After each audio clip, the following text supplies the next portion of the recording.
Bismillahirrahmanirrahim. Assalamualaikum warahmatullahi wabarakatuh. Waalaikumsalam warahmatullahi wabarakatuh. Baiklah Bapak Ibu kaum muslimin dan kaum muslimat, seluruh hadirin dan hadirat, yang ada beliau sampai di sini Pak. Dalam kedatangan beliau, mari kita bersalawat bersama. Mudah-mudahan dengan salawat ini semakin Allah menurunkan rahmat kepada kita semuanya. Amin, amin ya rabbal alamin. Salatullah salamullah ala taha rasulillah.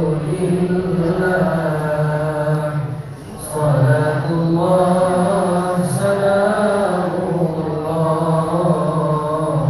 ala yasin habibillah. Salatullah salamullah ala taha rasulillah. Salatullah salamullah ala yasin habibillah. Tawassalna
Ilahi sallimil ummah minal afati wal niqmah. Ilahi sallimil ummah minal afati wal niqmah. Wa min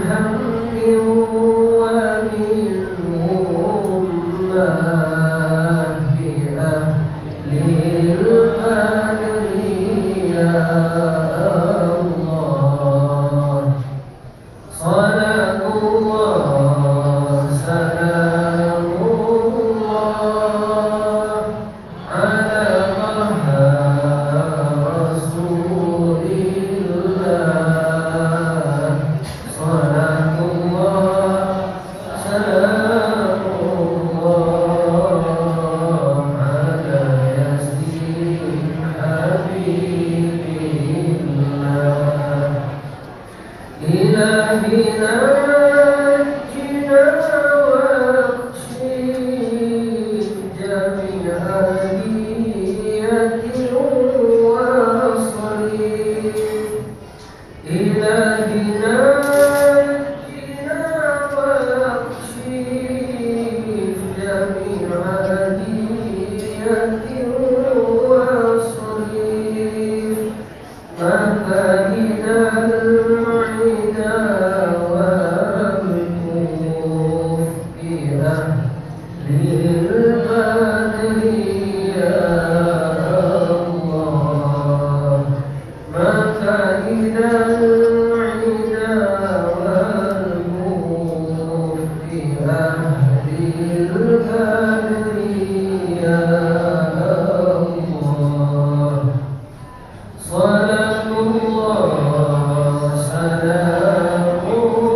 Mungkin sedikit Bapak Ibu dimuliakan oleh Allah Subhanahu wa taala. Kenapa kita itu penting memperbanyak baca sholawat dan salam dalam keseharian kita? Baca-baca Bapak Ibu, karena nanti di hari akhirat Nabi itu memiliki syafaatnya. Nabi itu diberikan keistimewaan oleh Allah untuk memberikan syafaat. Bahkan bukan hanya untuk umat Islam saja, bukan hanya untuk umat yang beriman saja, tapi kepada seluruh manusia. Maka dalam hadis Nabi disampaikan, pintu surga itu tidak akan terbuka sebelum datangnya baginda Rasulullah Sallallahu Alaihi Wasallam. Ibu Nabi Muhammad baru nama malaikat penjaga pintu surga itu pembukaan pintu surga. Maka kita selalu bergantung kepada Nabi Muhammad Sallallahu Alaihi Wasallam.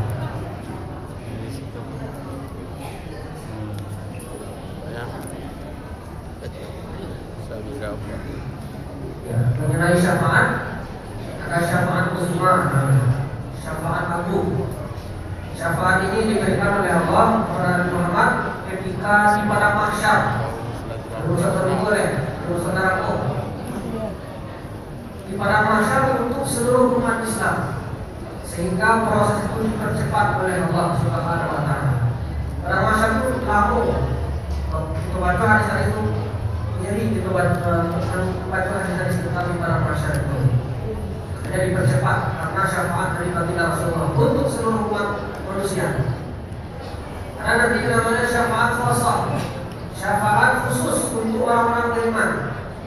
Gambarannya nanti ada 3. Ada manusia, ada umat-umat yang beriman itu, Bapak Ibu, seharusnya dia dihisab dulu, dihitung dulu amalnya, amal buruknya gitu kan. Tapi tidak langsung yang masuk ke dalam surga Allah.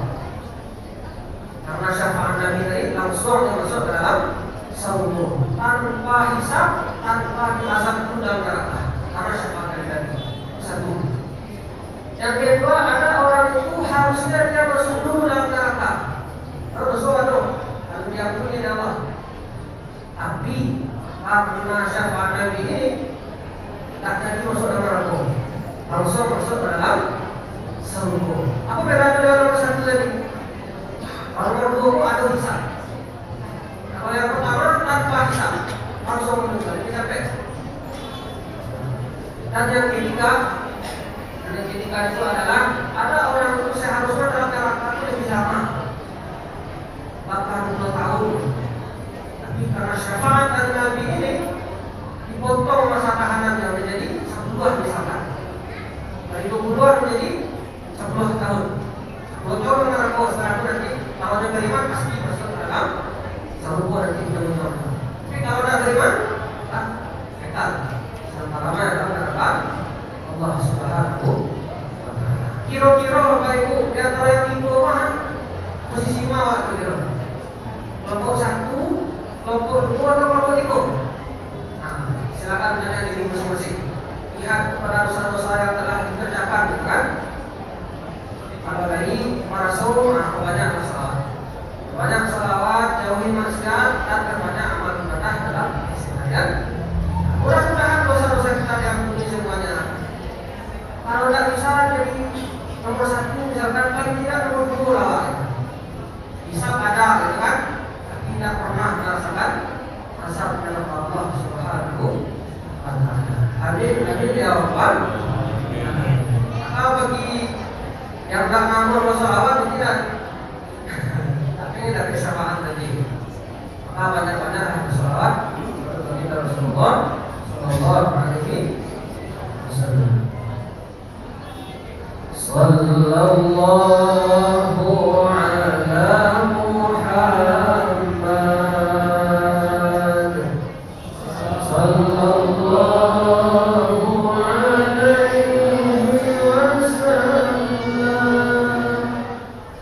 Sallallahu ala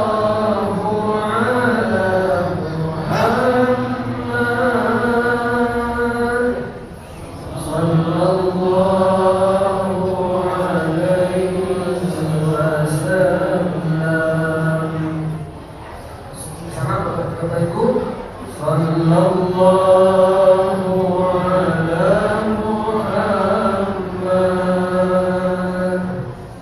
sallallahu alaihi wasallam, sallallahu ala Muhammad,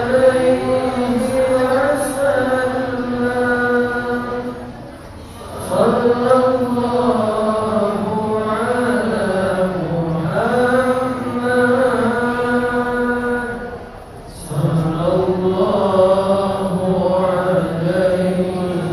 wasallam. Anta syamsun, anta badrun,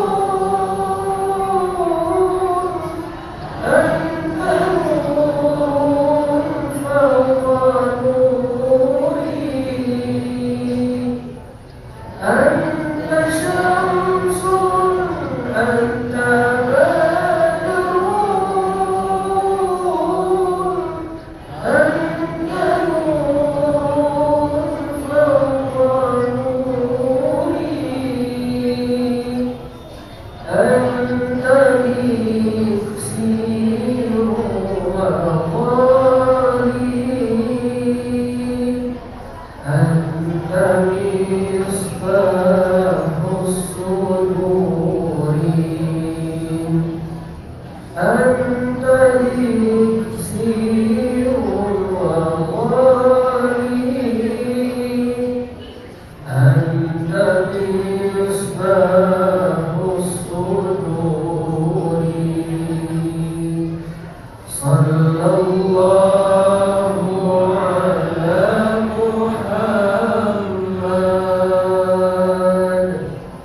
sallallahu alaihi wasallam, sallallahu ala Muhammad, sallallahu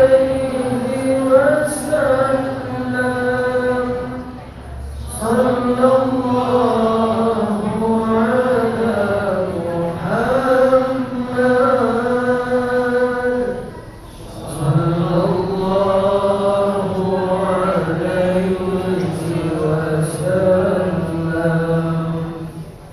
Ya Habibi ya Muhammad, ya Musal khafiqaini.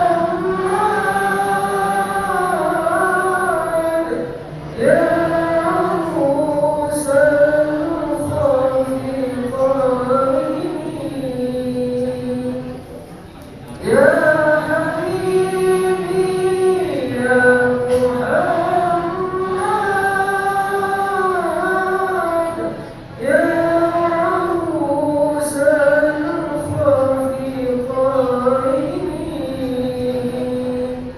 Ya Mu'ayyad ya Mumajjad, ya Imam al-Qiblataini. Ya Mu'ayyad ya Mumajjad, ya Imam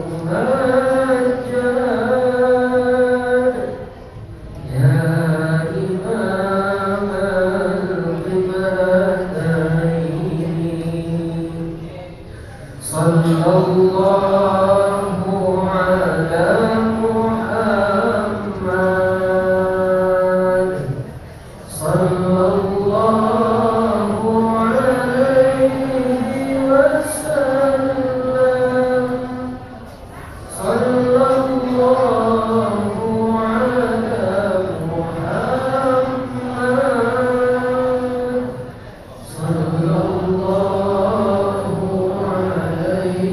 Muhammad, sallallahu alaihi wasallam. Bapak Ibu yang dimuliakan oleh Allah Subhanahu wa taala, Assalamualaikum. Tidak akan Bismillahirrahmanirrahim. Kemudian tentang sebentar lagi, ini tambahan Bapak Ibu untuk perkuat iman kita pada Nabi Muhammad SAW. Nabi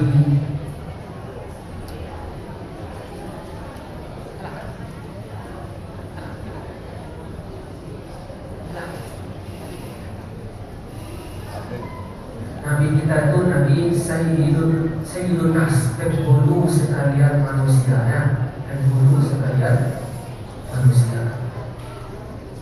dari Nabi Adam sampai manusia akhir zaman nanti, Nabi Muhammad itulah pemimpinnya semuanya.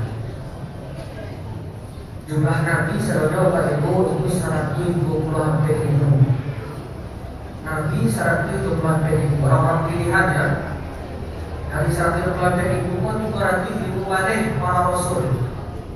Para rasul yang disuruh untuk menyampaikan kepada manusia.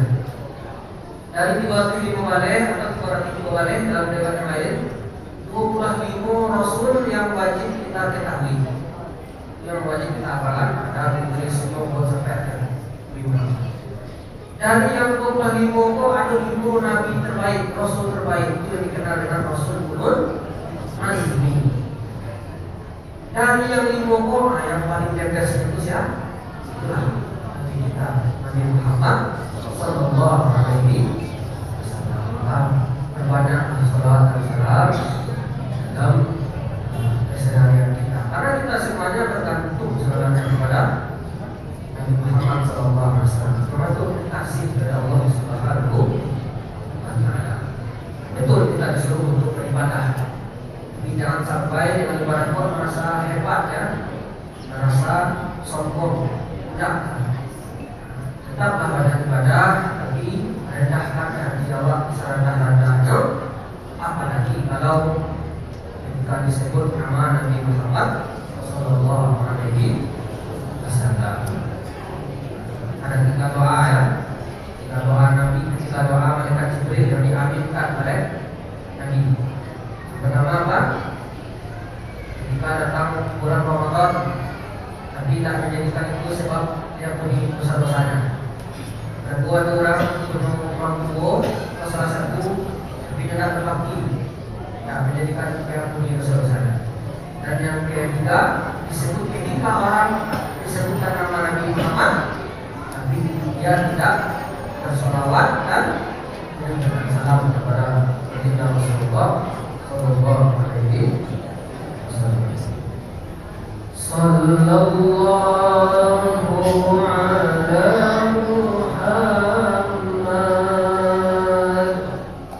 sallallahu alaihi wasallam, sallallahu ala Muhammad, sallallahu alaihi wasallam. Satu lagi hadis dari baginda Nabi itu apa itu? La yu'minu ahadukum, tidak sempurna iman salah seorang di antara kalian, hatta akuna ahabba ilaihi, jika aku lebih dia cintai daripada yang lain. Ahlan wa sahlan.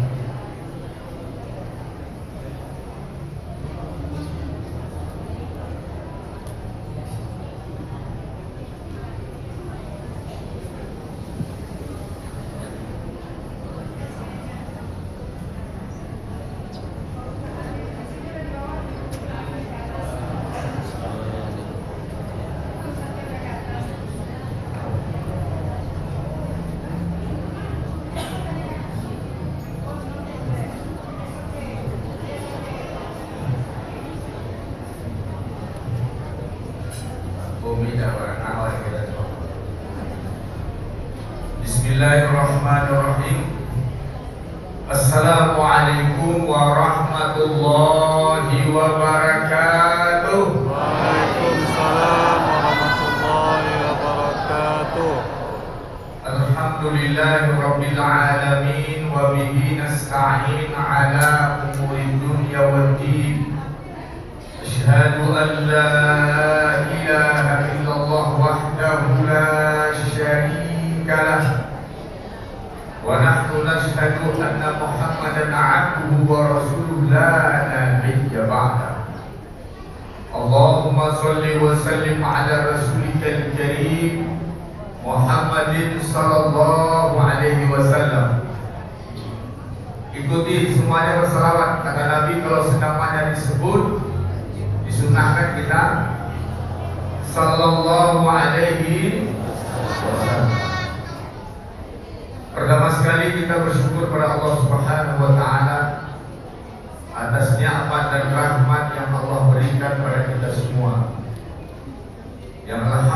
Alhamdulillah pada hari ini kita menyelenggarakan sebuah perintah Allah dan Rasul, yaitu talabul ilmi, dengan banyak hal yang kita dapat.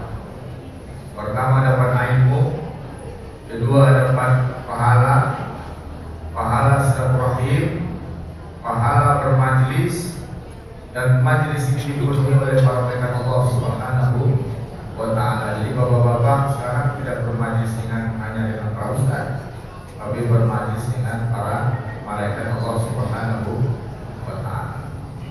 Kemudian salawat dan salam untuk Rasulullah SAW. Kemudian di tahun-tahun Hijriah ini, sidang jemaah yang dirahmati Allah, Allah Subhanahu wa Ta'ala sudah mengirim pesan kepada kita. Berbagai macam corak pesan dikirim ke Sumatera Barat. Banyak pesan yang dikirim ke Sumatera Barat. Ada pesan berbentuk warna, ada pesan berbentuk teguran. Kata Allah Subhanahu wa Ta'ala, "Iza aradna an nuhlikal qaryah," jika kami ingin menghancurkan suatu negeri, amarna mutrafiha, kami perintahkan tokoh-tokohnya, pejabat-pejabatnya, umaroknya, dan para ulamanya, bangsawannya, orang-orang berpengaruhnya, diperintahkan untuk taat kepada Allah dan Rasulnya. Tetapi mereka fasakhuna, mereka fasik, mereka engkar. Fasik tahu bahwa Bapak Ibu bedanya dengan kufur. Kalau kita bermasalah pada akidah, itu hukumnya bisa saja murtad atau kafir atau munafik. Kalau sesatnya dalam perkara akidah. Tapi kalau dia kelirunya atau gagal ketaatan kepada Allah, menyimpang, lalai, tidak melaksanakan perintah Allah Subhanahu wa Ta'ala, maka mereka fasik. Jadi fasik adalah orang-orang yang lalai, tidak taat kepada Allah Subhanahu wa Ta'ala. Jadi persoalan di kita ini mungkin di Sumatera Barat khurafat tidak banyak, tetapi perkara Sumatera Barat itu di samping adanya kemusyrikan, sebagian masih musyrik, praktek-praktek syirik, dan mereka juga mayoritas fasik mungkin. Kefasikan itu sudah dimana rahmatnya Allah. Ketika kita lihat masjid-masjid sudah mulai sepi kembali, kemudian maksiat banyak maksiat, bahkan maksiat yang luar biasa dibenci oleh Allah, seperti maksiatnya kaum Nabi Lut yang dibalikkan negerinya. Ternyata banyak Sumatera Barat. Kita heran dari deretan musibah-musibah bencana, ada yang tidak masuk akal bencana itu.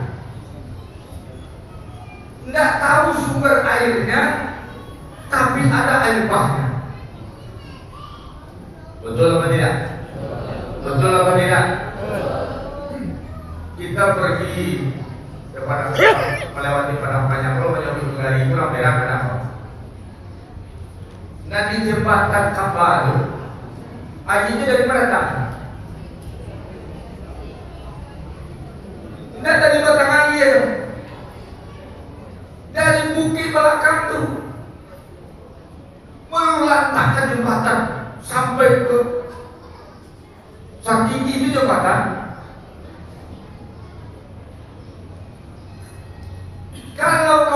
Kalau di zaman Nabi Lut di balian negara itu, di balian negara diangkat karena itu di balian. Kalau itu tiba-tiba anu saja ada di satu tempat yang rawan juga yang dianggap juga ada yang dianggap apa kecewa di negara itu. Tiba-tiba datang saja ada karambir, bodoh, anak kayu-kayu bergerak. Satu di karambir, mari itu ketinggian 3 kali. Tak ada apa, aku tinggi buka jalan ini. Rupanya lalu ada. Coba dibayangkan. Itu kalau samunya dulu hari ini. Awak masih segar. Ini ujian. Ini bukan azab. Ini ujian. Apa beda ujian dan azab? Sudah tahu, baru tahu awak. Pas sudah musibah tahu awak. Rupanya LGBT ya. Alah. Baru ikut banyak penyakit masyarakat. Nah di saat penyakit masyarakat itu mengerikan banyaknya, jadi seluruh penyimpangan yang mengundang azab di zaman kenabian Cik Nabi itu ada dosa menonjol kaumnya. Kalau Lut dari liwat itu, yaitu homoseksual. Nabi ada kaum Sa'ad, ada kaum Ad, ada berbagai-macam.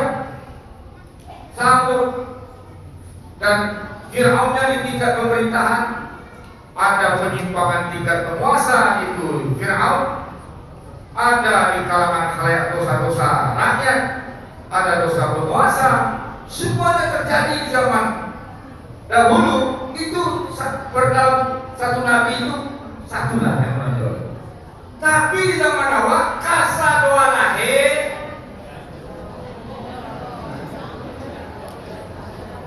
itu kasa doa lahir. Kasa doa lahir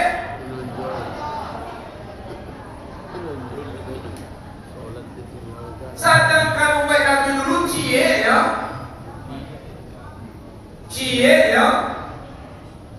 langsung diazab bayar kontak. Kau ni awak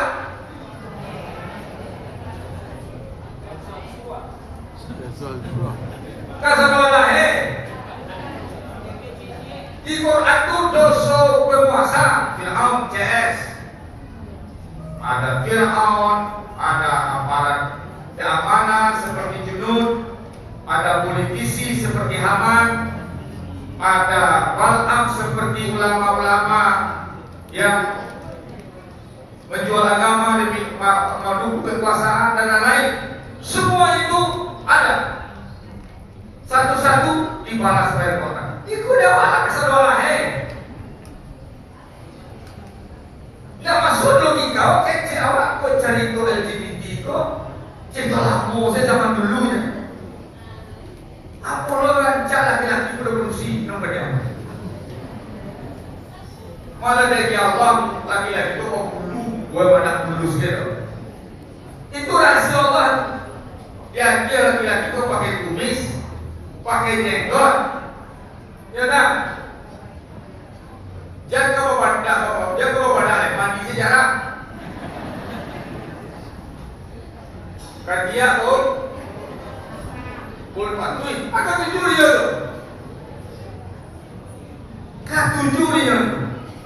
Mahal. Anggota gue nanti kok dibayar kontan oleh Allah Subhanahu. Nah untuk itu sudah dimainkan rahmat Allah di momentum hijrah ini. Kita mesti hijrah. Kita mesti memperoleh hijrah. Tidak bisa ulama ke. Ulama kalau panjang lo, ustaz-ustaz kalau panjang lo. Kaki itu ceramah itu saja, jadi itu yang berapa tanya. Pas sholat maghrib itu lahir aminsan. Atau bosan orang pensiun.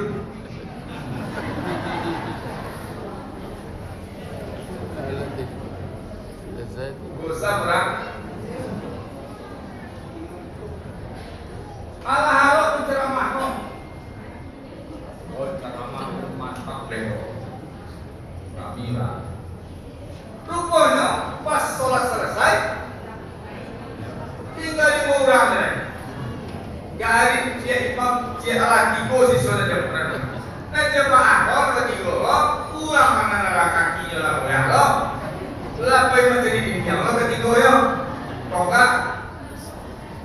Akhirnya berceramah.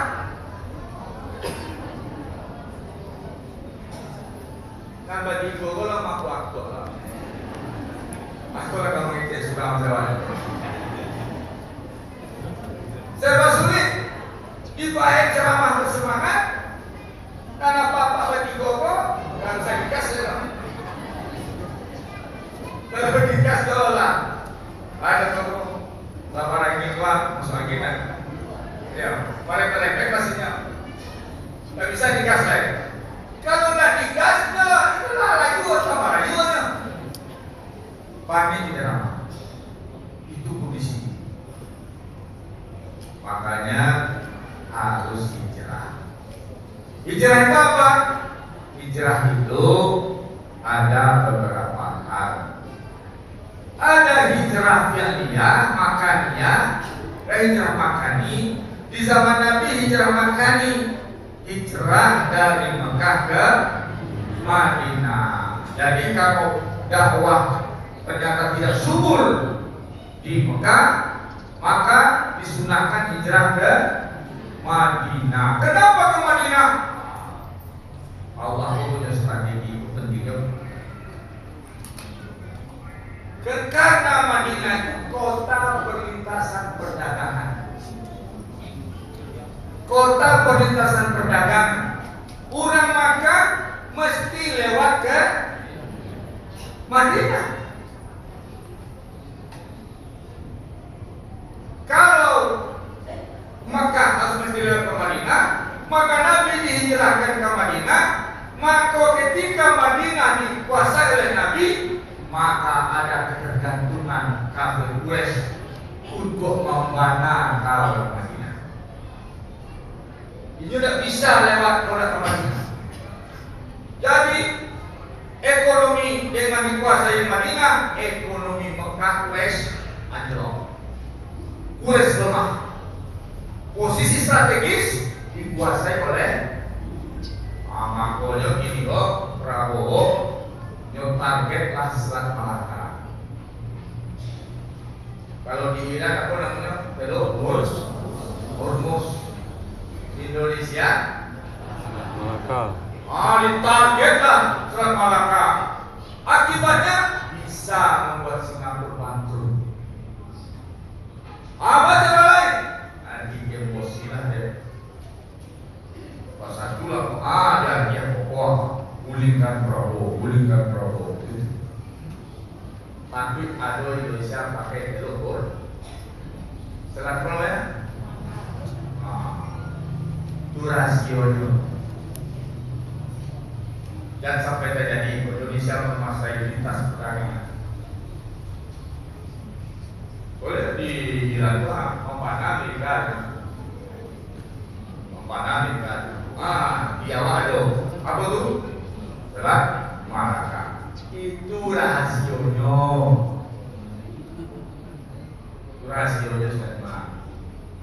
Sidang dimana rahmat Allah. Maka hijrah itu hijrah makani, hijrah tempat. Hijrah tempat kau ala bedurang awak. Apa tuh? Merantau di kampung Paguna Badun. Maka disuruh merantau. Saya itu hebat sunnah merantau. Imam Syafi'i membuat suatu diwan yang terkenal dengan diwan Syafi'i. syair-syair merantau. Syair hijrah. Contohnya apa kata beliau? Emas yang tidak dipindahkan dari tempat asalnya tidak akan bernilai. Ameh kalau dipakai dalam tanah, bara tanah soto. Satu bara. Ribu. Hah? 500.000 soto. Sanitalah soto gadang. Itu kadang, tapi kalau ada amehnya, dari soto itu di kaluan amehnya agak 2 gram, bara itinya.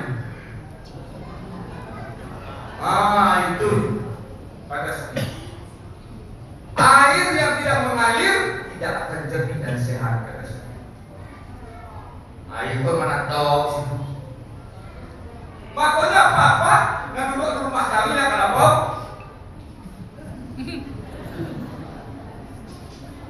Satu menikah banyaknya pasti komplikasi. Baru disebabkan dengan perasaan.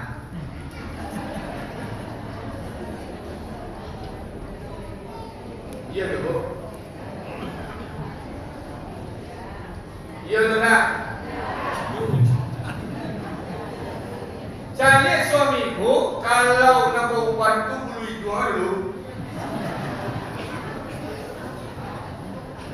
pasti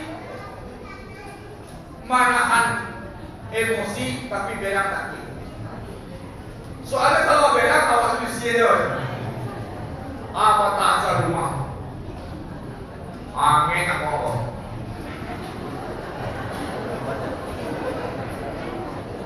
Tidak. Akhirnya nomor bukan apa? Itu. Ada besok itu. Mulut nomor bukan apa? Sila dengan rahmat Allah. Obat apa-apa kau tersebut kawannya. Obat apa-apa kau tersebut kawan. Jadi pujian dulu. Soalnya apa-apa kamu mau tahu perasaan sudah. Ini bagaknya sampai di umur 40 ya. Kalau lalu suami mari istri sampai umur 40. Apa 40 kate?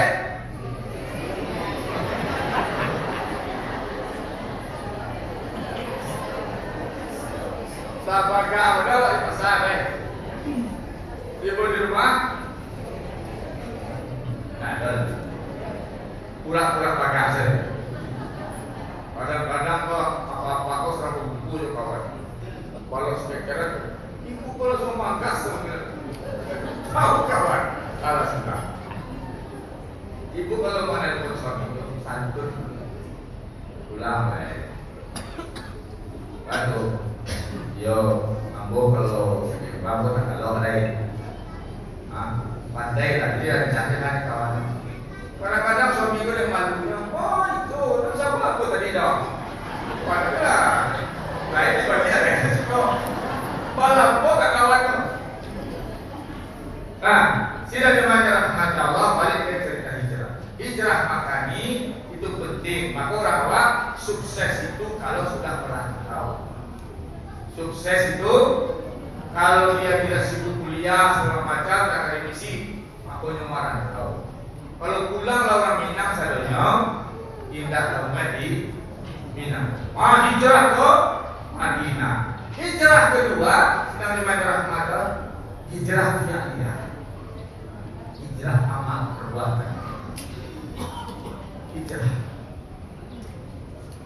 akhlak, parangan, hijrah. Setidaknya hijrah itu cocokan ilmu awak. Cocokan ilmu awak. Semakin umur 40 kok gaya bersekap. Umur 50 itu lo gaya bersekap.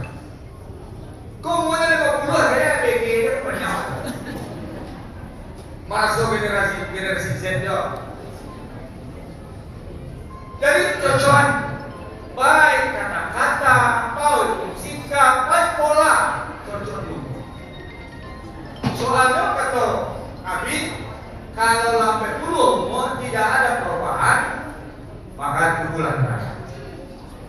Itu sudah memang. Nah, hijrah yang lihat perbuatan. Apa itu hijrah? Meninggalkan segala sesuatu yang diharapkan oleh Allah dan Rasulnya. Tiga. Ingat. Ya kadang-kadang sudah memang di saat usia semakin tua, posisi umur sudah dekat ke kuburan, di saat itu fasilitas untuk maksiat banyak loh. Kemarin banyak loh fasilitas yang menarik awak ke dunia. Awak sabana kok Allah patui, aduh taubat hijrah dari dulu peluang dunia sih dulu. Nah itu setiap jemaah harus pandai orang memetakan hijrah. Target hijrah setiap jemaah. Hijrah itu targetnya adalah surga. Apa targetnya? Kesimpulan tadi, awak kok sadono muhajirin. Hijrah dari alam rahim ke dunia, dari dunia ke alam barzakh, dari alam barzakh ke padang mahsyar, dari padang mahsyar ke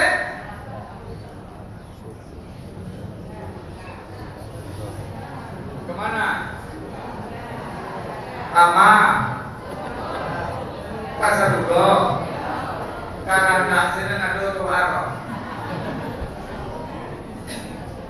Pangana lain tidak akan ada bayu. Maka surgakan semuanya. Untuk sampai sukses hijrah ke surga, surgakan semuanya. Ayah kok dulu ini surgakan. Jangan hanya doa saja. Rabbana adkhilnal jannata ma'al abrar. Ya Allah, masukkanlah kami ke dalam surga bersama orang-orang baik. Itu boleh orang baik. Jadi surgakan semuanya. Wa qatabu ilaihi wasilah. Gunakan seluruh sarana yang kita punya untuk mendapatkan ridha Allah Subhanahu wa ta'ala.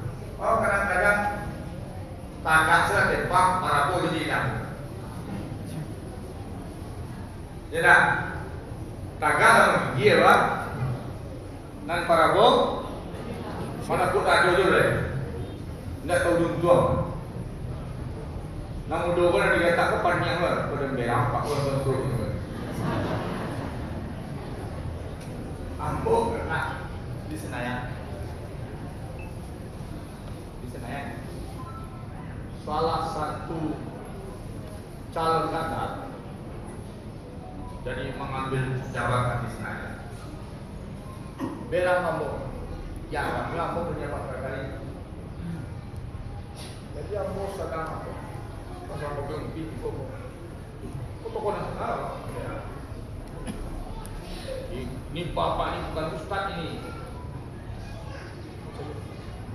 Kayak kalau dia apa? Ini dia makan preman di sini, gue. Awak saya digertaknya. Aku salah kena kok. Awak kok waktu dia digertak. Gue pikir apa itu?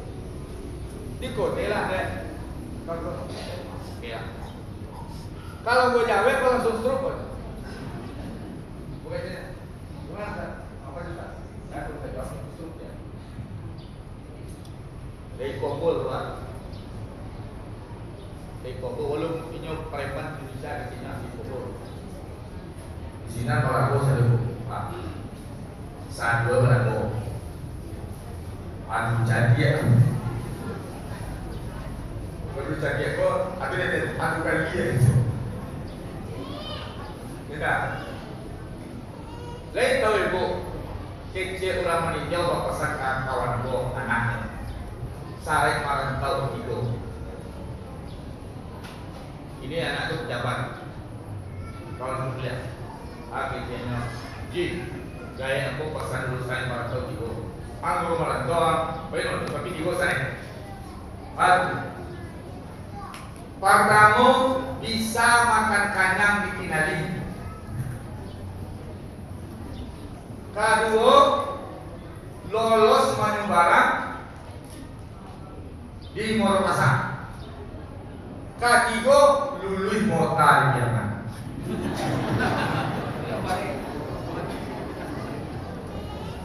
Nah, sudah di Jerman ambolo master ini. Asalnya tadi tiga. Yang pertama, kamu kasih itu saya tahu. Jangan tahu.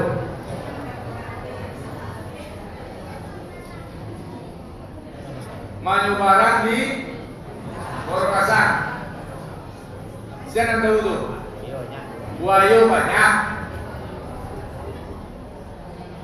Nah, bisa mengicu buaya. Yang ketiga, luluh mau tadi tawa benar. Orang benar. Itu sebenarnya awak dolanya. Hari kedua saja memilih ketua, sampai ketua komite, awak pendatang baru, langsung luluh. Ketuk palu tuh. Nado pakai money politik ada. Dia coba biar mati ini. Nah, sila dengan adalah semacam Allah, maka ini penting kita ini muhajirin di dunia, kemudian ke mana lagi? Ke alam barzakh, kemudian pada mahsyar, kemudian surga dan mana nih ya, ke surga dan neraka. Makanya masing-masing masa baru. Baca suksesnya, kenali posisi Anda sekarang di mana. Lah tahu posisi awak, baru tahu awak, bara jalan awak dari tambeng. Dekat Allah. Kalau tahu jarak, tahu para minyak, para tenaga, para tingkat fokus. Tahu. Tapi kalau nak tahu apa segini, kata Imam apa namanya Umar berkata, hasibu anfusakum qabla an tuhasabu. Adil dirimu sebelum diajar. Awal adil diri awak. Sehingga tahu awak, oh ya tahu ya. Sholat mereka, aku mereka. Panci meher tidak. Pengajian yo hari, pengajian ke seminggu. Ya, pengajian lah. Yo hari pengajian.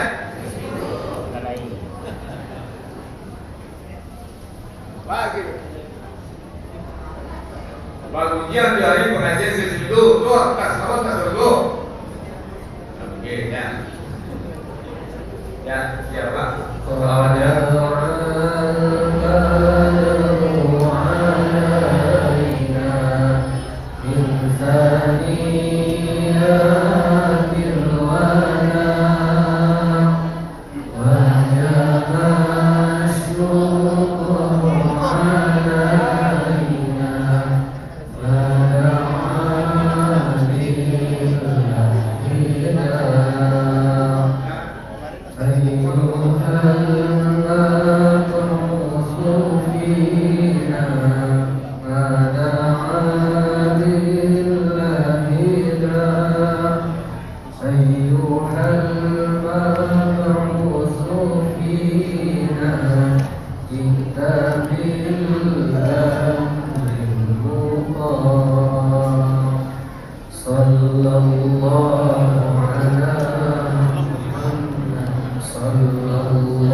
Ya tapi mana? Ini yang membangun listrik.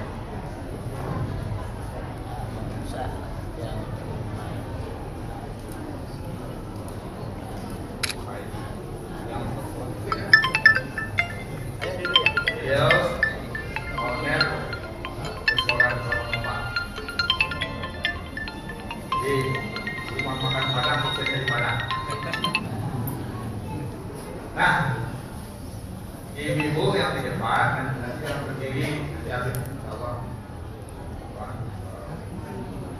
Kalau beliau sama berdiri, suruh berdiri sebentar karena beliau sudah sakit.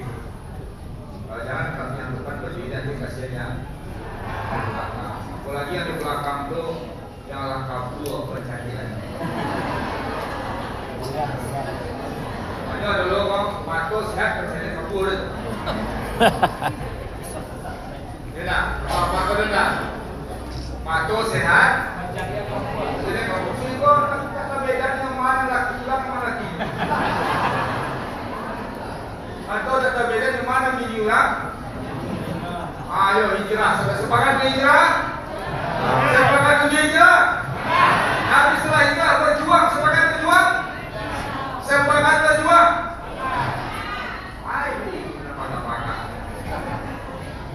Sepakat berjuang? Sepakat untuk mati dalam perjuangan? Kafir? Allah. Alhamdulillah itu kita serahkan kepada beliau. Jam berapa sekarang? 11.04 ada. 11? Jadi nanti beliau akan selesai jam 12 kurang 20 menit. Nah, nanti beliau bapak di foto segala macam. Foto siapa sih pelan. Nanti habis di sini aja nanti menghadap foto program. Ya, soalnya beliau habis makan ke bandara. Nah, jadi nggak masalah anggur, masalah pesawat. Ada tanya jawab Ustaz. Nah, lagi jawabnya di media lain. Ya, takbir. Takbir. Takbir. Bila habibina pada tempat dan masyhur.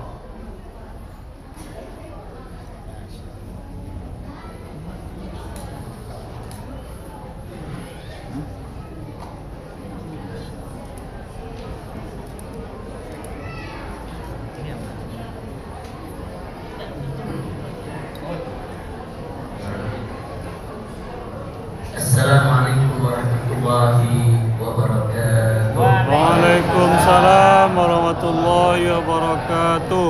Bismillah walhamdulillah wassalatu wassalamu ala rasulillah wa ala alihi wa sahbihi wa mawala. Ahibahil kiram, fi hadhil jalsah at-thayyibah al-mubarakah, la ansa an usiyakum jami'an wa nafsi taqwallah wa bi ta'ati Rasulillah sallallahu alaihi wasallam. Wa nas'alullah subhanahu wa ta'ala an yaj'alana jami'an minal muttaqin. Amin ya rabbal alamin. Kepada para alim ulama, para nenek mama, kepada tuan-tuan dan puan-puan, kepada seluruh jamaah kaum muslimin dan muslimat, hadirin wa hadirat rahimahumullah. Satu kebahagiaan bagi saya sekaligus kehormatan pada kesempatan hari ini bersama Buya Gil Fakullah duduk bersama bersilaturahim dengan seluruh jamaah Masjid Al Mujahidin, yang mana tadi saya dapat berita dari Buya Gil, ini tempat kumpulnya para aktivis, tempat kumpulnya para pejuang. Mudah-mudahan kumpulnya kita di tempat ini menjadi penyebab turunnya rahmat dan barakah. Barusan kita sudah sama dengarkan tausiah yang singkat, padat, ringkas, jelas yang disampaikan oleh Buya Gil, di mana tadi beliau sudah menyuruhkan kepada kita semua untuk hijrah. Dan sekaligus tahun baru ini kita jadikan sebagai yuk sama-sama kita bangkit lagi sebagai tahun perjuangan. Insya Allah. Saya hanya ingin mengingatkan ibu bapak yang tercinta, medan juang Islam itu ada 3. Medan juang Islam itu ada 3. Yang pertama adalah medan dakwah. Yang kedua adalah medan hisbah. Dan yang ketiga adalah medan jihad. Ketiga medan ini harus sinergi. Ketiga medan ini jangan dibentur-benturkan. Ketiga medan ini wajib diisi oleh para ahli. Nah, sekarang mari kita lihat masing-masing medan. Kita mulai dari yang pertama, medan dakwah. Dakwah itu dalam bahasa Arabnya da'a yad'u da'watan. Artinya mengajak. Dakwah itu artinya mengajak. Dan mengajak itu punya cara. Dan cara itu sudah dijelaskan oleh Allah dalam Al-Qur'anul Karim, di mana Allah menyatakan faqala ta'ala ud'u ila sabili rabbika bil hikmah wal mau'izatil hasanah wajadilhum billati hiya ahsan. Jangan lupa Bapak Ibu ya, ini ayat dakwah. Ini bukan ayat isbah, bukan. Nah, kadang-kadang ada yang suka salah penempatan. Orang yang isbah dengan tegas ditegur sama ayat dakwah. Nah, bukan pada tempatnya. Ayat dakwah tempatnya untuk dakwah. Nanti dalil isbah ada lagi dalilnya. Jihad juga punya dalil tersendiri. Nah, jangan nanti ayat dakwah dimasukkan ke bagian urusan jihad, tidak masuk. Nah, kita mulai dari dakwah. Dakwah itu Allah katakan ud'u ila sabili rabbika. Ajaklah mereka itu ke jalan Tuhanmu bil hikmah, dengan hikmah. Kalau kita membaca tafsir hikmah itu diantaranya ditafsirkan oleh para ulama adalah al-ilmu nafi', ilmu yang manfaat. Apa itu ilmu yang manfaat? Ilmu yang diamalkan oleh pemiliknya. Nah, jadi kita diminta oleh Allah, disuruhkan, diperintah untuk dakwah dengan ilmu yang manfaat, ilmu yang kita amalkan. Atau dengan kata lain, saudara, kita berdakwah kepada orang lain dan kita amalkan apa yang kita dakwahkan. Tegakkanlah sholat sebelum mengajak orang sholat. Nah, perbaiki akhlak kita sebelum kita mengajak orang lain untuk memperbaiki akhlak. Ya, mulai dari diri sendiri. Nah, oleh karena itu bil hikmah kadang-kadang juga diartikan saudara dakwah bil akhlakil karimah. Dakwah dengan akhlak yang betul. Nah, si pendakwah dia mendakwahkan kebaikan dan dia sudah terlebih dahulu melakukan kebaikan tersebut. Itulah dakwah bil hikmah. Yang kedua, wal mau'izatil hasanah, dan dengan nasihat-nasihat, pelajaran-pelajaran yang bagus, yang baik, yang indah, sampaikan kepada umat agar nasihat tersebut bisa masuk ke relung hatinya yang paling dalam. Sedangkan yang ketiga, wajadilhum billati hiya ahsan, dan ajaklah mereka dialog, ajak diskusi. Kalau perlu berdebat, berdebat, tapi jangan lupa billati hiya ahsan, dengan cara ahsan. Allah enggak mengatakan billati hiya hasan, tapi Allah menyatakan billati hiya ahsan. Artinya apa? Ajak mereka itu dialog, ajak diskusi dengan cara yang terbaik. Jadi bukan sekedar dengan cara yang baik, dengan cara yang terbaik. Inilah jalan dakwah. Inilah konsep dakwah, inilah cara dakwah yang diajarkan oleh Allah Subhanahu wa taala kepada Nabi kita Sayyiduna Muhammad sallallahu alaihi wasallam. Nah, perlu kita catat sedikit sabab nurut daripada ayat ini, Saudara, atau sabab nuzul. Ayat ini sebetulnya taujih ilahi. Ini petunjuk dari Allah kepada Nabi tentang bagaimana cara menghadapi ahlul kitab.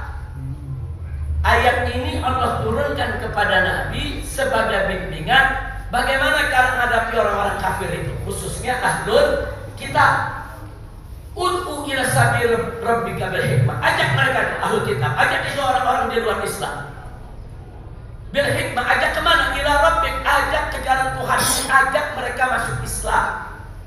Jadi dulu pada awalnya, Bapak Ibu yang saya cintai, dulu pada awalnya dakwah itu ditujukan kepada orang di luar Islam.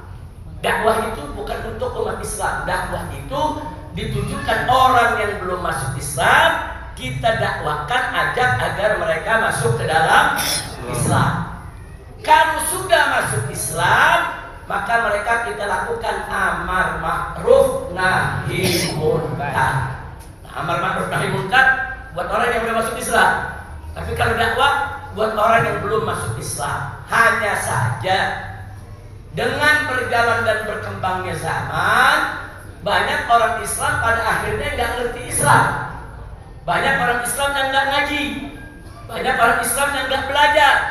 Akhirnya banyak ulama menggunakan dakwah bukan hanya mengajak orang kafir masuk Islam, termasuk juga mengajak orang Islam mengamalkan Islam. Ya Allah.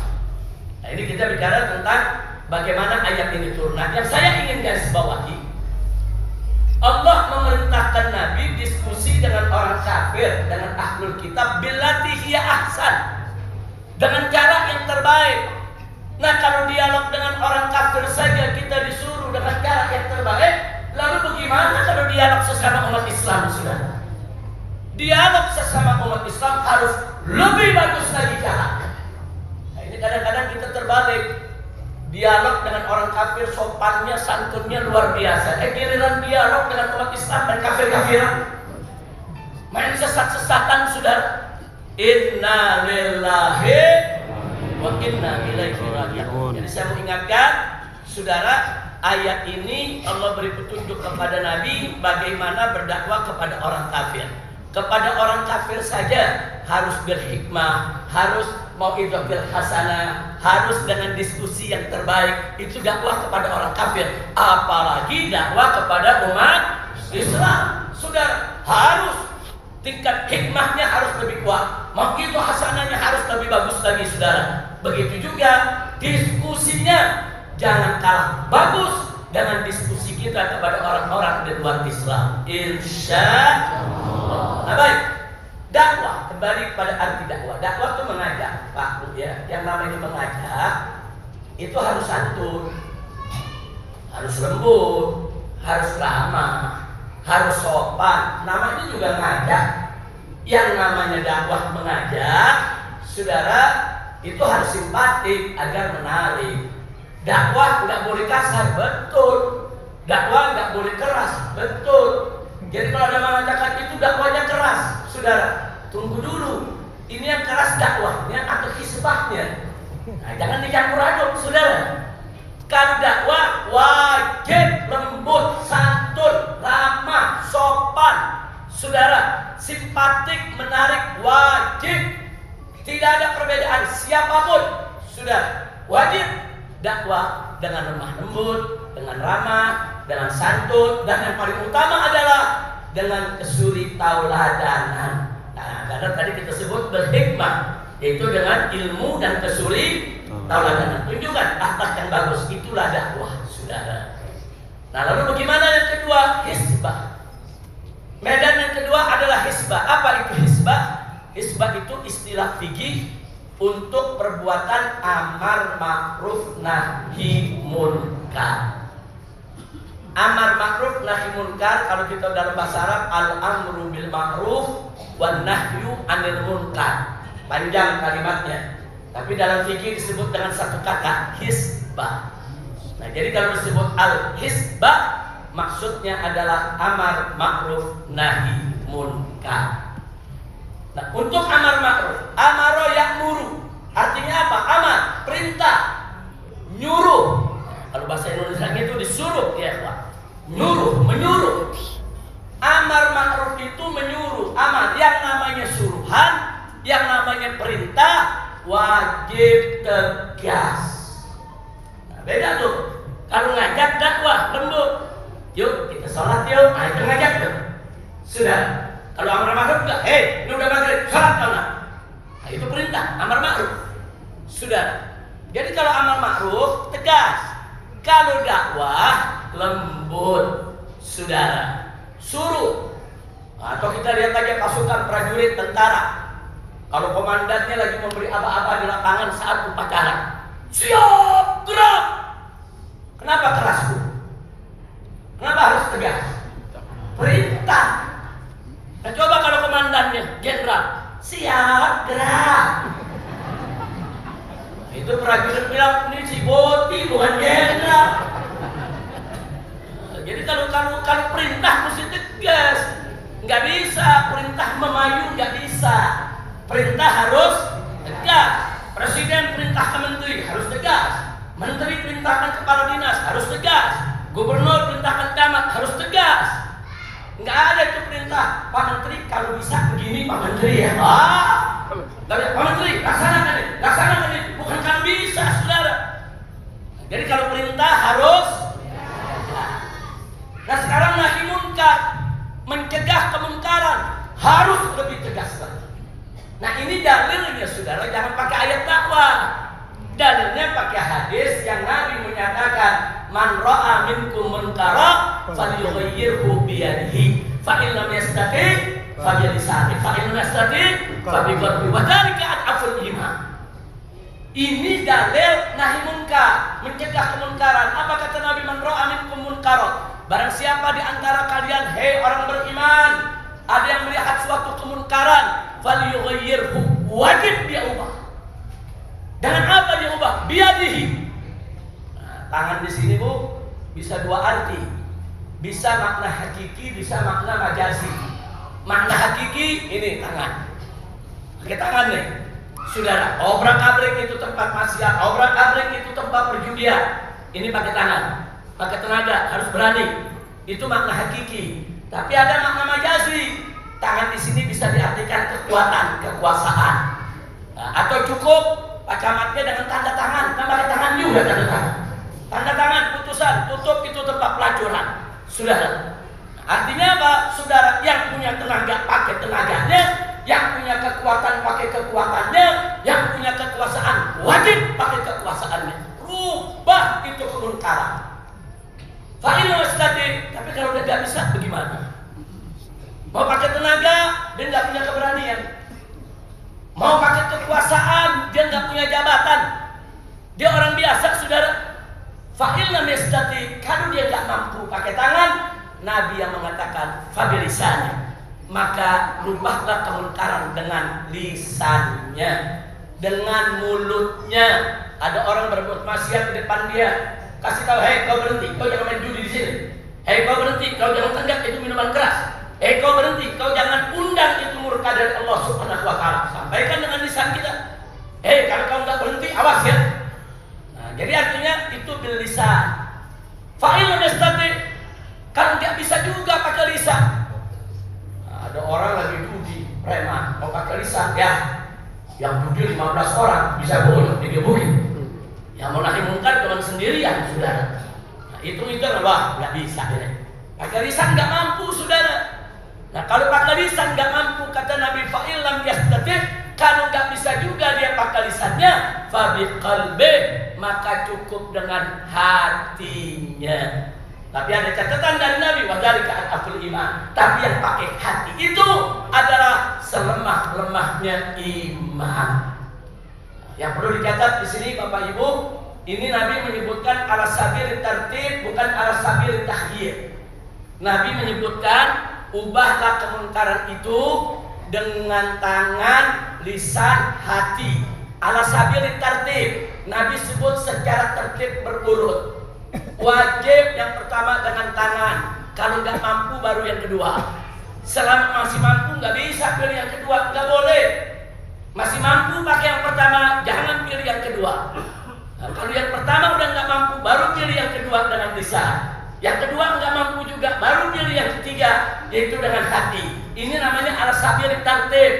Ini namanya tertib berurutan. Bukan kita disuruh pilih. Oh kita boleh milih, benar saya pakai hati aja, nggak bisa. Oh dia pejabat, dia punya kekuasaan, dia bisa perintahkan aparatnya untuk menutup tempat maksiat.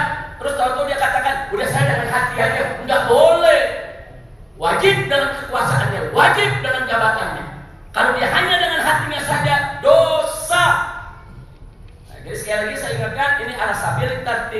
bukan ala sabil takhyir. Ini urutannya nahi munkar itu tertib urutan, bukan untuk kita memilih. Nah, mudah-mudahan ini bisa menjadi pegangan para umat Islam yang betul-betul punya jabatan, amar ma'ruf nahi munkar dengan jabatannya. Kalau nggak punya jabatan, saudara, atau nggak punya keberanian, nggak punya tenaga, ya paling tidak dengan lisannya. Kalau nggak bisa juga dengan lisan, dengan hatinya. Tapi dengan hati ini harus dibuktikan. Duduk di satu kedai, ada orang pada nenggak minuman keras. Kita tolak dengan hati, tapi kita tidak meninggalkan tempat. Itu belum nolak hati. Menolak dengan hati, tunjukkan. Oh, dia nggak bisa tegur, dia nggak bisa obrak-abrik itu, saudara.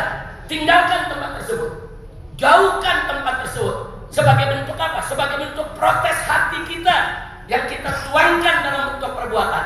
Jauhkan, saudara. Oh, kita nggak bisa keluar dari tempat tersebut. Tunjukkan muka yang tidak senyum. Jangan tunjukkan muka ridho dengan pesta tersebut. Mukanya senang, tertawa riang, seperti ridho ada kemaksiatan. Nggak boleh, saudara. Nah, kalau memang nggak bisa ditinggalkan, tunjukkan dengan muka kalau kita tidak terima itu, saudara. Nah, tunjukkan, jangan malah ikut-ikutan. Nah, saya mau tunjukkan fakta sejarah. Dulu, saudara, pejabat-pejabat Indonesia di awal kemerdekaan datang bertemu dengan Kaisar Jepang. Nah, itu ada tradisi ketemu Kaisar minum sake. Sake itu arak, minuman keras. Beberapa pejabat Indonesia ikut minum. Tapi ada satu tokoh kemerdekaan kita yang nggak mau ikut minum, yaitu almarhum Kiai Haji Agus Salim. Nah, ini namanya Agus Salim juga, Bu ya. Jadi almarhum Kiai Haji Agus Salim ketika itu nggak mau ikut minum, saudara. Nggak mau ikut minum. Nah, makanya sedih sekali kalau pemimpin-pemimpin Islam di zaman sekarang kumpul dengan pemimpin-pemimpin barat, tos bareng, minum keras bareng. Udah gitu kadang-kadang pemimpin negara Islamnya ini, saudara, kebablasan, malah dia yang ngajakin. Innalillahi. Oh, nggak ada alasan, Habib. Ini kan pertemuan internasional. Ini kan untuk menjaga perasaan. Nggak ada. Allah sudah haramkan titik, saudara. Itu pergaulan internasional bukan menjadi alasan untuk menghalalkan minuman keras, saudara. Haram. Nah, kalau seorang Kiai Haji Agus Salim, Kiai Haji Agus Salim itu orang Minang, betul? Dari mana beliau Minang? Bukit Tinggi. Nah, saudara, luar biasa. Beliau tunjukkan tegas kok. Enggak, beliau nggak mau minum sake, orang Arab. Orang itu Arab, saudara. Begitulah musimnya pemimpin. Nah, saya berharap pemimpin-pemimpin Indonesia, saudara, sampai saat ini dan ke depan contoh pemimpin seperti ini. Nah, jangan menggadaikan akidah, jangan menggadaikan syariat, jangan menggadaikan hukum kita hanya untuk mencari ridhonya orang kafir, saudara. Na'udzubillah min. Baiklah, itu barusan medan dakwah, kemudian ada medan amar ma'ruf nahi munkar, saudara. Sebelum kita masuk ke medan yang ketiga, saya memberi contoh ilustrasi yang mudah untuk dipahami tentang konsep dakwah dengan hizbah. Kita punya anak, Bu ya, umurnya 7 tahun. Kata Nabi, muru auladakum bis-sholati wa hum abna'us sab'ah. Perintahkan anak-anakmu itu ketika berumur 7 tahun agar mereka menegakkan sholat. Suruh dia sholat. Artinya apa? Umur 7 tahun suruh, muru. Nabi menggunakan kata muru, perintahkan, suruh sholat ketika anak-anakmu umur 7 tahun. Jadi kalau 7 tahun itu Pak Bu suruh. Nah, terus ada nanya, lalu kalau belum 7 tahun gimana? Kasih 4 tahun, 5 tahun, 6 tahun aja, bukan suruh, saudara. Anak masih 5 tahun, jangan disuruh. Kadang-kadang anak 3 tahun, 4 tahun, kita suruh ambil sendok. Oh iya, jalan ke dapur, toto balik dia nggak bawa. Kadang-kadang kita suruh dia jalan, ketemu temannya, diajak ngobrol, dia lupa. Nah, kenapa? Karena memang anak di bawah 7 tahun belum menerima perintah, tapi senang diajak. Nah, sholat yuk. Nah, yuk kita dengar pengajian yuk. Nah, kita baca Quran yuk. Nah, ayah dan ibu mau baca Quran, kamu dengerin ya. Nah, dia senang diajak. Jadi di bawah 7 tahun jangan disuruh sholat tapi ajak sholat. Atau cara mengajaknya berikan contoh. 5 menit lagi azan maghrib, matikan TV di rumah. Walaupun ada anak-anak kita lagi tonton.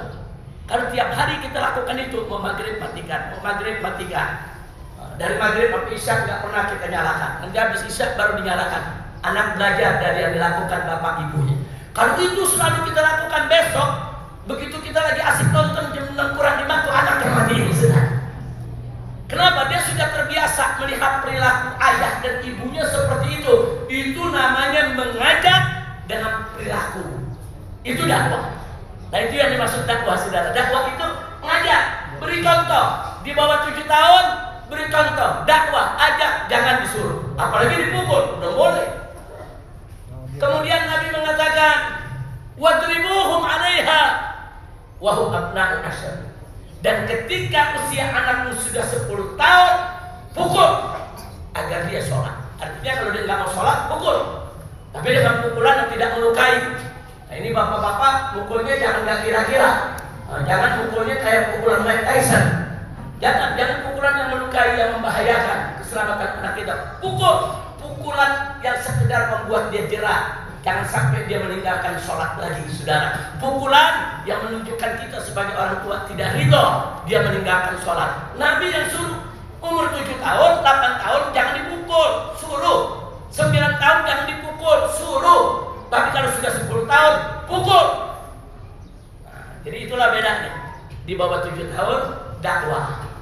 Begitu masuk, saudara 7 tahun, saudara begitu masuk 7 tahun, itu namanya amar ma'ruf, suruh. Begitu masuk 10 tahun pakai pukulan, itu nahi munkar. Nah, dia yang salat dipukul, nahi munkar. Nah, itu kurang lebih ilustrasi yang ingin saya bawakan. Apa beda dakwah, amar ma'ruf, dan nahi munkar. Insya Allah menjadi jelas buat kita. Insya Allah. Ibu-ibu yang di belakang jelas bu? Jelas bu ya? Nah, jadi sebelum 7 tahun boleh dipukul bu? Disuruh? Jangan, sebelum 7 tahun diajak. Nah, 7 tahun disuruh, 10 tahun dipukul. Nah, ada lagi yang nanya, kalau suami nggak sholat, gimana ini?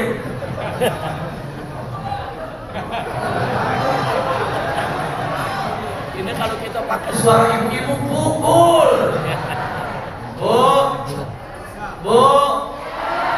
Bu, saya punya cerita, mau dengar cerita ya? Boleh dengar cerita? Ini cerita tentang anak kerbau. Bu, sini apa kerbau dibilang? Kerbau. Kabau. Ada anak kabau bu, sedang menyusu dengan induknya di kandangnya. Kandangnya tak jauh dari masjid. Nah, begitu terdengar suara azan, banyak orang anak kecil lari-lari ke masjid. Kemudian suami istri juga datang ke masjid. Ada yang bawa sejadah, ada yang bawa mukena, ramai-ramai ke masjid. Sudah. Nah, anak kabau ini lagi-lagi nyusu sama induknya. Sudah. Kemudian dia berhenti nyusu, dia tanya sama ibunya, Bu, itu tadi banyak anak manusia lari-lari ke masjid, Bu. Bapak ibunya ikut di belakang ke masjid juga. Mau apa Bu ya? Akhirnya kata ibunya, oh itu kan tadi kau dengar ada suara azan. Iya Bu. Nah itu manusia mau ke masjid, mereka sholat. Oh begitu Bu. Nah, nyusul lagi dia. Begitu nyusul kedengaran iqamah, Allahu Akbar, Allahu Akbar. Nah, begitu kedengaran iqamah, anak ini berhenti lagi. Kalau ini suara apa? Oh ini iqamah, yang tadi ada. Untuk apa tuh Bu? Nah berarti ini sholat sebentar lagi akan didirikan. Oh sekarang anak manusia sholat, sholat, dia nyusul lagi. Begitu nyusul sholat lagi dijalankan, anak kebo ini melirik di jalan. Ada lagi main catur, ada lagi main gitar, anak-anak muda. Nah, anak kabau ini nanya, Bu, kalau yang tadi itu masjid kan manusia, kalau yang ini apa? Kalau kita kan kerbau Bu ya. Kalau yang ini apa nih? Pada nggak ke masjid Bu. Yang lain kan manusia ke masjid Bu. Apa kata ibunya? Oh, kalau itu setan kepala hitam. Setan kepala hitam. lebih jelek dari kita, nak. Lebih jelek dari kerbau, nak. Oh, itu lebih jelek dari kerbau. Bu, iya, lebih jelek dari kerbau. Bu,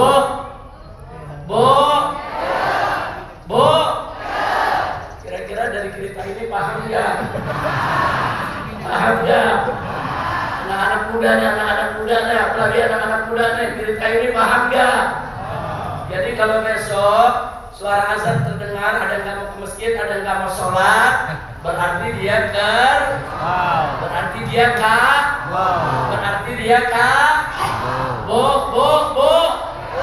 Ibu dikium sama suami yang nggak sholat, berarti dikium.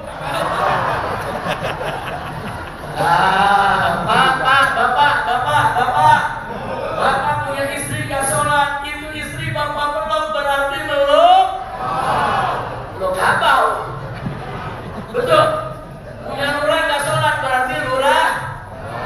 Takut banget ngomong lurah kabau. Bu, Pak, ayo jawab yang kompak. Kalau ada lurah nggak sholat, lurah. Camat nggak sholat, camat. Kemudian gubernur nggak sholat, gubernur.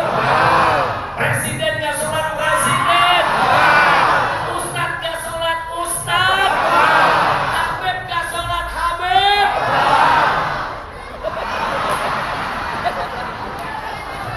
Kau ini. Waktu saya tanya, lurah nggak sholat, lurah, jawabnya pelan. Presiden nggak sholat, jawabnya pelan. Presiden kerbau. Habib nggak sholat, habib kerbau. Gimana susahnya? Masya Allah. Kita sering ini. Iya, silakan. Ada yang nanya fatwa ke saya. Ustaz, istri saya tidak sholat. Sudah saya dakwahkan sholat juga. Bolehkah saya ceraikan? Gimana hukumnya Ibu? Saya ketika jadi saya jawab tidak usah diceraikan, ditambah saja. Sallu ala nabi. Takbir. Bu. Kalau ibu suami tidak mau kawin lagi, harus jadi istri Ada yang protes begini, Ustaz, itu Nabi istrinya pada saat pertama itu cuma satu, Siti Khadijah. Enggak kawin kok, Nabi cuma monogami. Jawabnya, ibu jadi Siti Khadijah dulu. Mengorbankan hartanya, dakwahnya, saudara untuk Nabi, saudara sikapnya yang sopan, pelayanannya, sayangnya. Ini ibu mau jadi Siti Khadijah, tapi kalau suami pulang, ya Allah, gak dandan, wow, satu rumah. Ayo, ada gak Bu? Ada gak? Mudah-mudahan di sini gak ada. Amin. Amin. Ya Rabbal. Saya teruskan yang barusan Bu. Nah, kalau suami ibu nggak sholat, tadi kan begitu pertanyaannya, betul? Ya. Mulai besok ibu jangan sediain nasi. Nah, sediain rumput saja. Apalagi sarapan sediain rumput. Kalau dia marah, loh kok rumput? Itu ada ceramah di Masjid Mujahidin. Kata Habib Rizik, kalau nggak sholat kerbau, kan kau kerbau, ya rumput aja makannya. Ya, masa kerbau makan rendang? Kacau banget kerbau makan ayam top, saudara. Nah, kira-kira jelas nggak Bu? Jelas Bu ya? Tapi ini bukan fatwa Bu ya, guyonan aja tadi udah fatwa. Ustaz, ini ada soal. Ada soal lagi nih dari Kiai Haji Agus Sarif dan Bu. Ayo.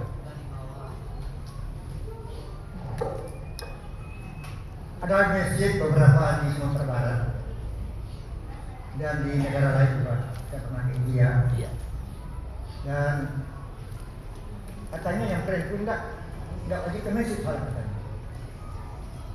Soal perempuan dia abdal di rumahnya gitu. Jadi nggak ada masjid yang nggak ada perempuan. Susah menjalankan gimana gitu. Serahkan ya. Terima kasih banyak, jazakumullah khair jazaa. Memang jumhur ulama semua mazhab, bukan hanya mazhab Syafi'i saja, semua mazhab. Wanita tidak wajib sholat berjamaah di masjid. Termasuk wanita tidak wajib sholat Jumat. Yang wajib, saudara, sholat Jumat itu adalah kaum laki-laki. Tapi wanita tidak dilarang untuk sholat di masjid dengan syarat terjaga dari fitnah. Terjaga dari fitnah. Jangan sampai di rumah izin ke suami mau sholat ke masjid nikung nyelingkuh di tengah jalan. Atau jangan sampai nanti di tengah jalan karena parasnya yang cantik, orangnya yang muda, di jalan banyak anak-anak muda tidak terpelajar, menjadi fitnah ngegodain dia. Nah, selama fitnah itu terjaga, aman, nyaman, maka ibu-ibu tidak dilarang sholat berjamaah di masjid. Tapi sekali lagi, ibu tidak wajib. Yang wajib kaum lelaki. Sama dengan jihad. Yang wajib itu lelaki, perempuan gak wajib. Tapi di zaman Nabi ada beberapa perempuan ikut jihad. Saudara, karena semangatnya, karena keberaniannya, karena ada juga perempuan-perempuan yang punya keberanian luar biasa. Dan itu terjadi di zaman Nabi. Tapi sebetulnya perempuan tidak wajib jihad. Baik, ini yang terakhir, urusan jihad. Nah, lalu kalau jihad bagaimana? Dakwah lembut, ramah, santun. Amar ma'ruf nahi munkar, tegas. Harus tegas. Jihad keras, bukan tegas lagi. Mana ada jihad lembut, mana ada jihad yang kitik-kitikan. Mana ada jihad itu perang di jalan Allah, saudara. Yang namanya perang, ada nyawa melayang, ada harta benda yang musnah, saudara. Jangan lupa tuh ada jiwa yang melayang, ada harta benda yang musnah, ada orang terluka, darah tertumpah, jihad keras. Makanya Allah nyatakan dalam Al-Quranul Karim, faqala ta'ala, ya ayuhan nabi, jahidil kuffara wal munafiqin waghluz alaihim. Hei Nabi, kata Allah Subhanahu wa ta'ala, jahidil kuffara wal munafiqin, perangi itu orang-orang kafir dan munafik yang suka mengganggu umat Islam, yang suka merusak Islam, saudara. Waghluz alaihim, kerasi mereka. Jadi Allah sendiri yang mengatakan waghluz alaihim. Ghalaz itu gilbah, artinya keras. Nah, jadi kalau perang, ya memang keras. Sudah, nggak ada perang nggak keras. Terus orang lagi perang keras dinasihatkan, jangan begitu. Ud'u ila sabil rabbika bil hikmah. Mana ada perang, saudara, dengan lemah lembut? Nggak ada. Nah, karena itu 3 medan ini, saudara, jangan disalahpahami. 3 medan ini wajib ada, wajib diisi oleh para ahli. Dulu Nabi alaihi salatu wassalam, saudara, seorang manusia yang sempurna. Beliau mampu melakukan dakwah dengan sangat baik, melakukan hizbah dengan sangat bagus, dan melakukan jihad yang luar biasa.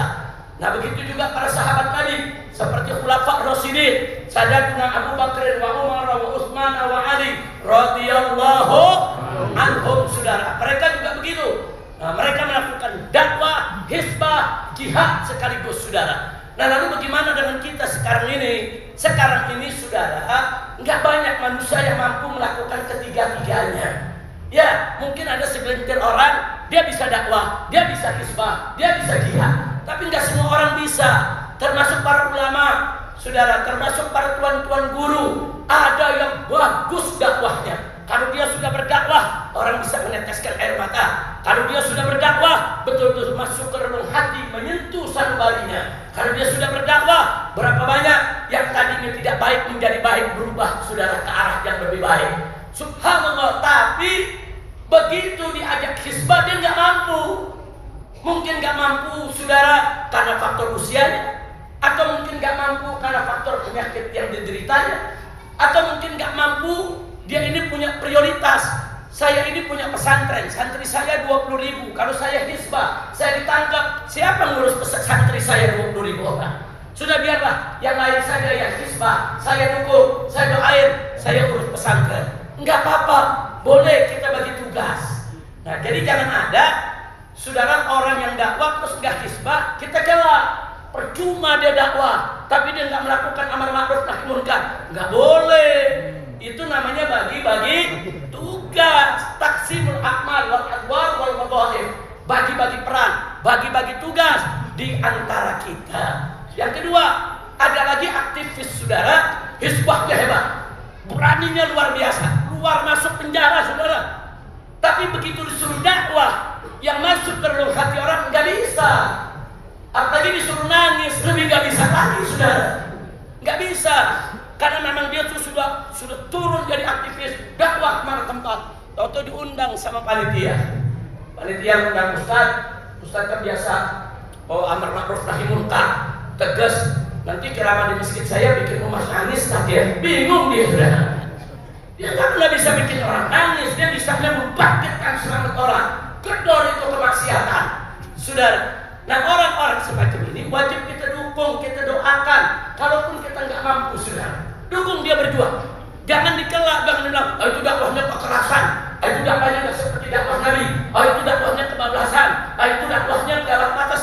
Nggak begitu, saudara. Begitu juga yang jihad, dia angkat senjata, dia ikut perang melawan Israel, saudara, di Palestina atau di negeri manapun, saudara, dia angkat senjata, dia ingin menegakkan yang hak, saudara. Selama jalan benar, caranya benar, dia berjihad, wajib untuk kita dukung. Nah, mujahid-mujahid seperti ini begitu suruh ceramah belum tentu bisa, suruh nasihat dakwah yang lemah lembut belum tentu bisa, saudara.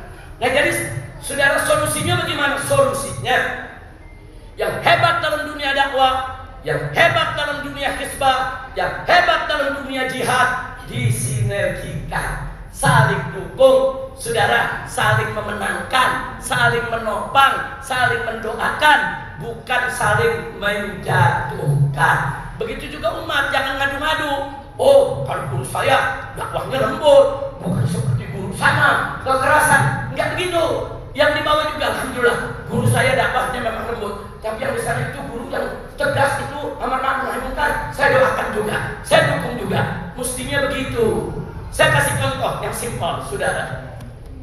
Ada petani, dia menanam padi di sawahnya. Petani nanam padi, ini perumpamaan orang yang berdakwah. Orang dakwah itu ibarat petani menabur benih untuk menanam padi, saudara. Sedangkan yang hizbah amar ma'ruf nahi munkar itu ibarat pembasmi hama. Pembasmi hama, saudara. Nah sekarang ada seorang petani, dia nanam padi, dia bajak tanahnya, dia tabur benihnya, dia sirami, saudara. Tapi dia nggak mampu untuk membasmi hama. Sepanjang tahun dia nanam, tapi hama nggak pernah dibasmi. Saya menanya, kira-kira panennya gagal tidak? Gagal, sudah. Lalu apa yang harus dilakukan? Dia harus basmi, tapi dia nggak mampu. Dia nggak bisa tuh. Bagaimana tuh cara membasmi hamanya? Minta bantuan petani lain yang punya kemampuan, saudara. Sinergi, kerjasama. Dia nanam, kawannya yang membasmi hama. Kira-kira panennya berhasil tidak? Dengan apa? Kerjasama antara petani dengan pembasmi hama. Begitu juga dakwah. Kalau ada ustaz dakwah lembut, orang menangis, masuk dakwahnya ke relung hati, saudara. Katakan di Indonesia semua dakwahnya begitu, nggak ada yang nahi munkar, nggak ada yang mencegah kemungkaran, semua dakwah aja dakwah, saudara. Itu dakwahnya tidak akan mendapatkan panen yang bagus, saudara.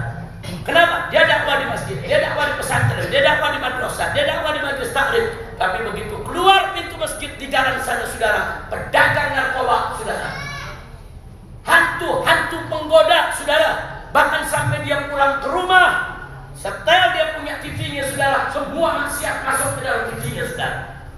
Nah ini kalau nggak ada yang bekerja untuk nahi munkar, lihat, itu program apa saja yang merusak, lapor ke pemerintah, tutup, pemerintah nggak mau tutup, demo, saudara. Acara apa saja di TV yang merusak moral, merusak akhlak, merusak perilaku, saudara. Nah kalau ustaz-ustaz cuman dakwah lembut, nahi munkar tidak ada, dibuat rusak, saudara, daripada hasil panen dakwahnya. Kira-kira jelas gak, Bu? Jelas gak, Bu? Nah begitu juga sebaliknya. Kalau se-Indonesia ini para pendakwah nahi munkar semua. Semua nahi munkar, nggak ada yang dakwah, nggak ada yang buka kitab, nggak ada yang ngajar sholat, nggak ada yang ngajar tata tertib puasa secara syarat rukun, nggak ada. Semuanya nahi munkar, perang lawan narkoba, perang lawan putih, perang lawan korupsi, semua nahi munkar. Itu sama dengan petani, sepanjang tahun tiap hari, saudara, memberantas hama. Hama diberantas, tikus dibunuh semua, saudara. Sepanjang tahun, akhir tahun panen apa? Panen tikus. Nah, padinya nggak ditanam-tanam, saudara. Nah, kira-kira jelas siapa, Bu? Yang dakwah lanjutkan dengan dakwah kelembutannya. Yang nahi munkar, lanjutkan isbahnya dengan tegasnya.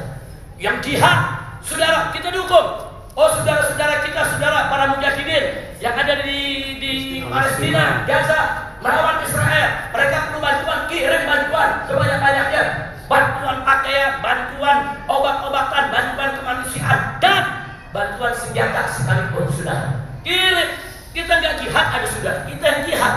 Dan ini jangan sampai ada orang di Indonesia udah bantu Palestina enggak, ikut jihad enggak, nyela-nyela. Apa dia bilang? Itu ada apa orang Palestina ngelawan? Kan Nabi wajibkan hijrah aja semua keluar dari Palestina. Ada ustaz tadi yang ngomong begini. Innalillahi wa inna ilaihi raji'un. Enggak boleh. Justru kita mustinya bersyukur kepada Allah. Ada sekumpulan manusia yang berani, yang gagah, yang pintar strategi, yang tahu pakai senjata, saudara, melawan Israel untuk menyelamatkan Masjidil Aqsa.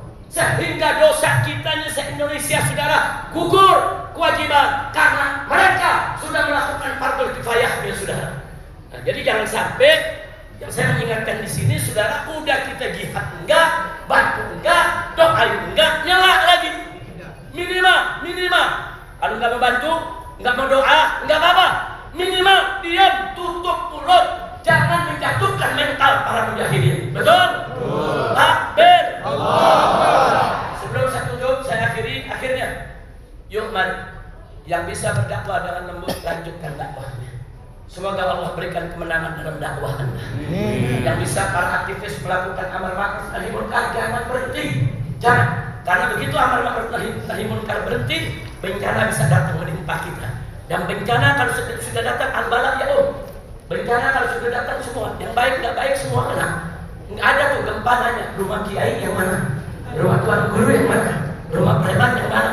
Terus yang gempa cuma rumah preman aja, enggak ya Pak. Kalau banjir sudah datang, gempa sudah datang, gunung Merapi sudah meletus, yang baik yang buruk semua kena. Al-bala ya Maka itu tolong para aktivis, amar ma'ruf nahi munkar adalah paku bumi. Dengan amar ma'ruf nahi munkar, insya Allah saudara, bencana akan menjauh dari kita. Amin ya Allah. Jadi ibu-ibu di sini, ibu Habib, kami ini perempuan, nggak bisa nahi munkar, nggak apa-apa bu. Dukung yang aktivis, dukung yang nahi munkar, dukung, beri dukungan dengan cara yang ibu bisa. Insya Allah. Dan yang ketiga, yang bisa berjihad di jalan Allah, silakan jihad. Tapi yang kedua, jihad itu ada hukumnya, ada adabnya, ada syarat-syaratnya. Jangan jihad sembarang jihad. Ngaku jihad, masjid kita dibom. Gimana ceritanya, saudara? Masjid kita dibom, yang mati orang Islam semua. Kalau saudara di Gaza, mereka bawa bom masuk ke markas militer tentara Israel, dia ledakan diri, 100 tentara Israel mati. Itu bom sahih. Tapi kalau di negeri kita masuk ke masjid raya, meledakan diri, yang mati saudara Rahmat, Salman, Soleh, Ahmad. Ini bukan jihad, ini jahat. Jadi anak-anak muda mesti bedain antara jihad dan jahat. Jelas tidak? Maka saja saya mau tanya semua, siap mendukung dakwah? Siap mendukung hizbah? Siap mendukung jihad? Siap bersatu? Takbir! Takbir! Takbir! Satu Nabi. Itu saja yang bisa saya sampaikan. Maaf berlebihan 15 menit. Saya juga mau siap-siap untuk ke bandara. Mudah-mudahan di waktu lain kita bisa berjumpa lagi. Nah, silakan ibu bapak kalau ada di Jakarta silakan bisa mampir ke majelis markas syariat saya yang ada di Petamburan atau mampir ke pesantren saya di Megamendung Bogor. Silakan bebas. Mau nginep juga boleh dan kapan saja sebagai tamu kami. Itu saja. Terima kasih. Hadani Allah wa iyyakum ila siratal mustaqim. Wassalamualaikum warahmatullahi wabarakatuh. Waalaikumsalam warahmatullahi wabarakatuh. Kita minta dengan sangat hormat dengan kemudian duduk kita di sini biar semuanya foto. Fotonya ada. Jangan berdiri. Jauh di dulu ya, Pak. Serak dulu.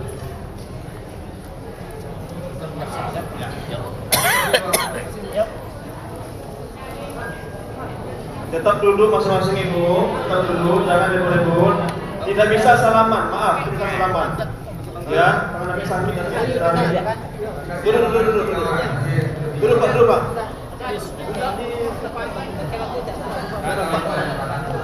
Semua duduk, duduk, duduk, duduk, duduk. Tolong Bapak Ibu duduk, jangan. Jangan duduk tangan Habib ya, jangan duduk tangan Habib.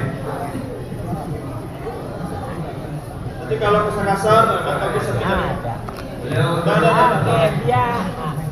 Yang belakang duduk, Pak, duduk. Duduk semuanya. Duduk. Ada yang berdiri. Supaya masuk semuanya. Aduh. Ya, ya. Ini kameranya. Awas. Duduk. Duduk, Pak. Duduk, Pak. Duduk aja. Tanpa ada atas. Jangan berdiri. Ibu, insya Allah nanti fotonya akan dikirim di grup majelis tazkiyah atau di grup alumni Pengajian Tauhid. Insya Allah satu.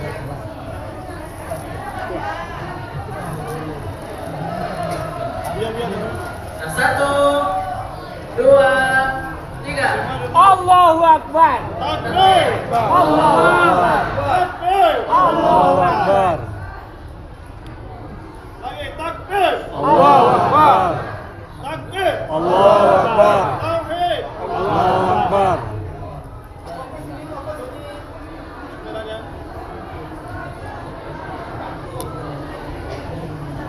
Alhamdulillah. Jangan maju Pak. Jangan Pak. Jangan